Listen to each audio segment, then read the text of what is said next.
Let me introduce myself. Gordon Parr, resident of Southport, Lancashire for the past 60 years. I've had a long, interesting and successful life, which I would like to share with family, friends and future generations, and for my own satisfaction. Also as an example to others who may wish my company, Time of Your Life, to create such a work for their benefit.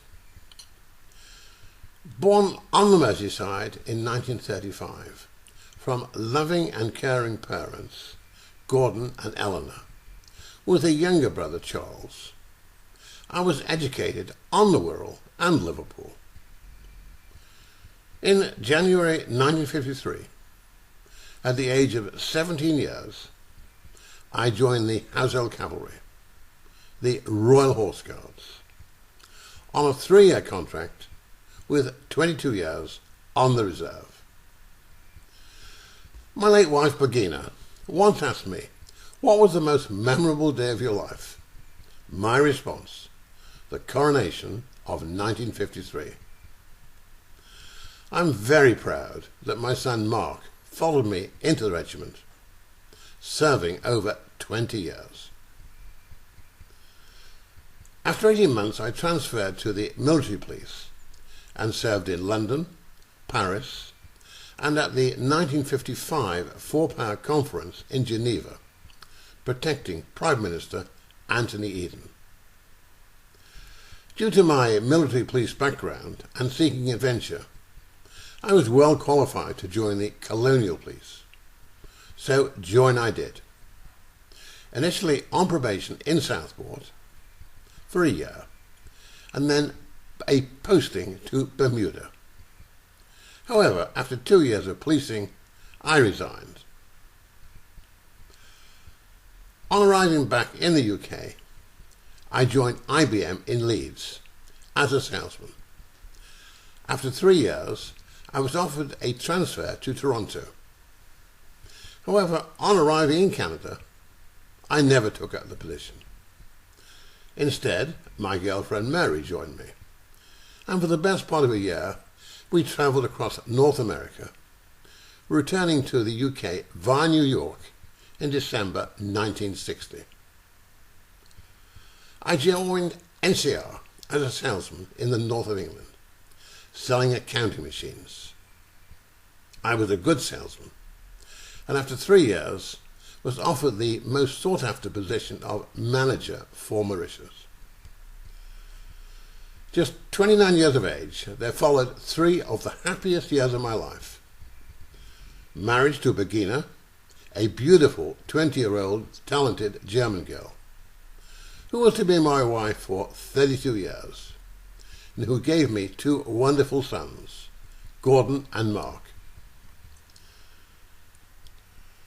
Mark Twain said, Mauritius was made first, then heaven. He was right.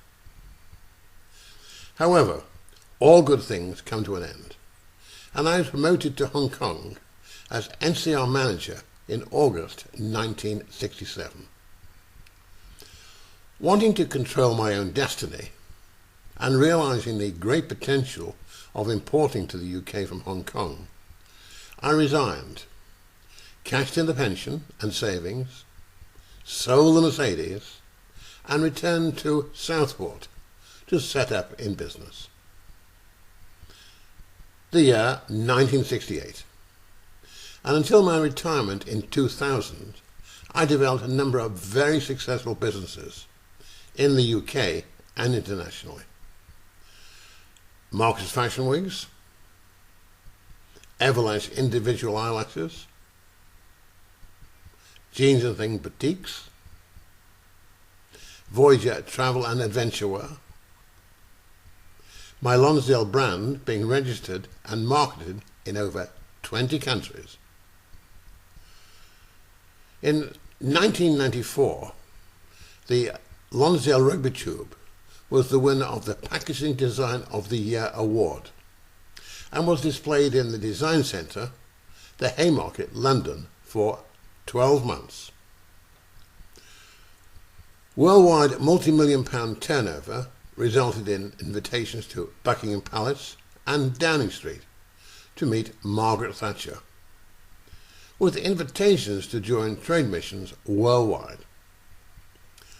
I acquired the title Lord of Kirkby Lonsdale and was appointed a Knight of the Military and Hospitallary Order of St. Lazarus of Jerusalem.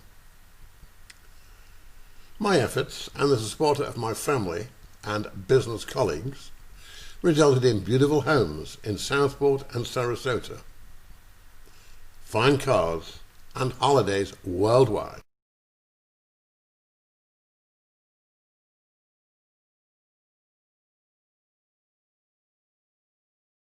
I retired and took a late gap year, travelling worldwide.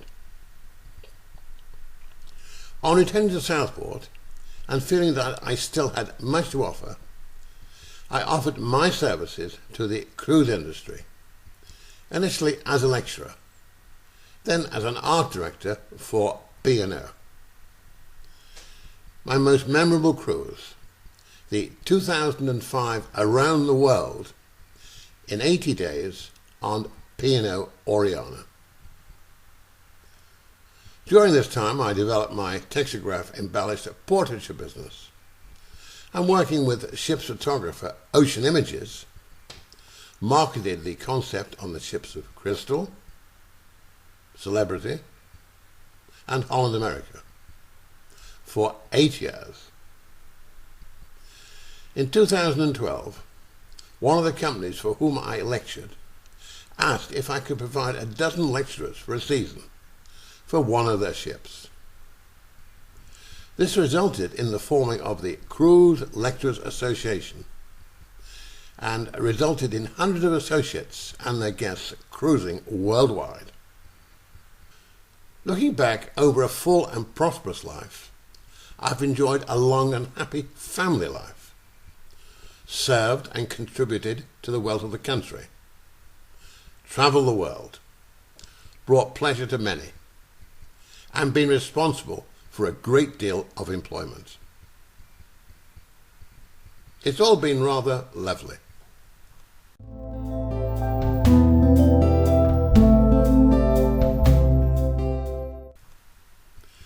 Now using design and computer know-how, we offer a unique opportunity to others to record their lifetime's achievements for family, friends, future generations, and their own personal satisfaction. Thank you.